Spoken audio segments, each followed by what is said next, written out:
Hello, and welcome to the GRACE podcast series. My name is Denise Brock, and I am the Operations Director for the Global Resource for Advancing Cancer Education, or GRACE. In this podcast series, we interview patients, advocates, and healthcare professionals to provide the most updated information for our community and to highlight important issues facing those dealing with a cancer diagnosis.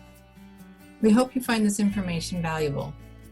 For questions or comments, please visit us at cancergrace.org.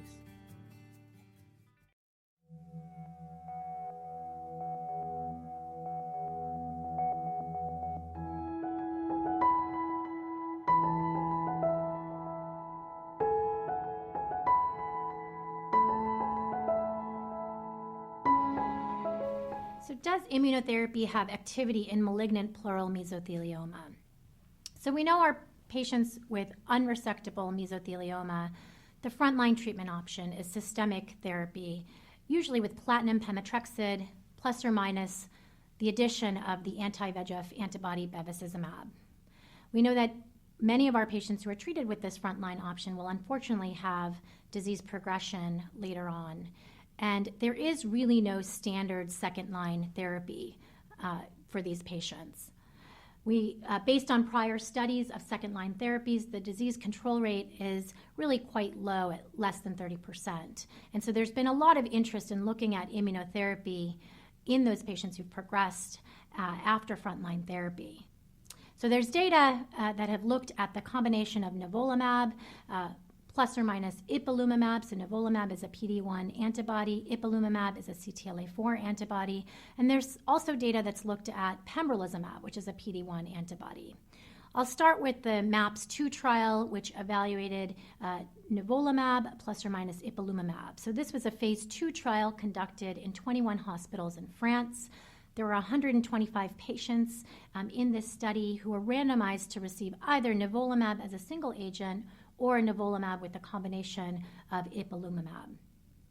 In the intention to treat study population, disease control rate at 12 weeks was found to be 40% in those patients receiving the nivolumab as monotherapy versus 52% in those patients receiving the combination of nivolumab and ipilimumab.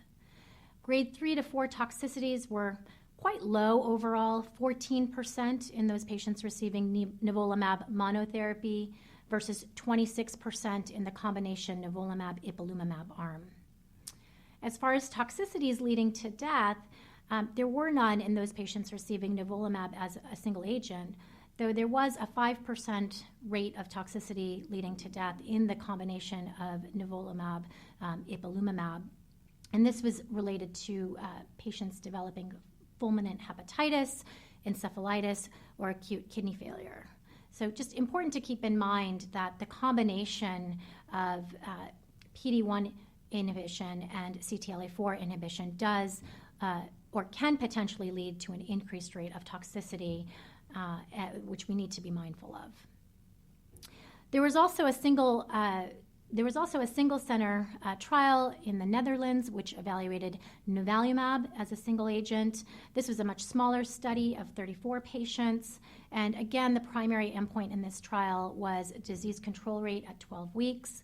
And encouragingly, patients who got the nivolumab single agent did have a fairly high disease control rate of 47%, again at 12 weeks. In 4 of the patients with stable disease, the tumor remained stable for over 6 months, indicating the potential for durable responses seen with the single agent nivolumab. There were some grade 3 to 4 toxicities noted. About 26% of patients did experience grade 3 to 4 toxicities, which consisted mostly of pneumonitis, GI toxicities, and lab abnormalities. PD-L1 was expressed in 27% of the patients in this trial, but it was not correlated with outcome. Finally, there is the KEYNOTE-028 trial, which was a phase 1b trial conducted using the pembrolizumab, which is a PD-1 antibody. The pembrolizumab in this trial was administered at a dose of 10 milligrams per kilogram, IV every 2 weeks. The patients who were treated on this trial were noted to have durable responses with a median response of 12 months. 2 patients had remained on trial at the time of data cutoff. There were no treatment-related deaths or discontinuations. And so really based upon the results of these trials, the NCCN now includes nivolumab plus or minus ipilimumab and pembrolizumab as potential treatment options in patients who have progressed malignant pleural mesothelioma. And there are ongoing phase 3 trials with additional data awaited.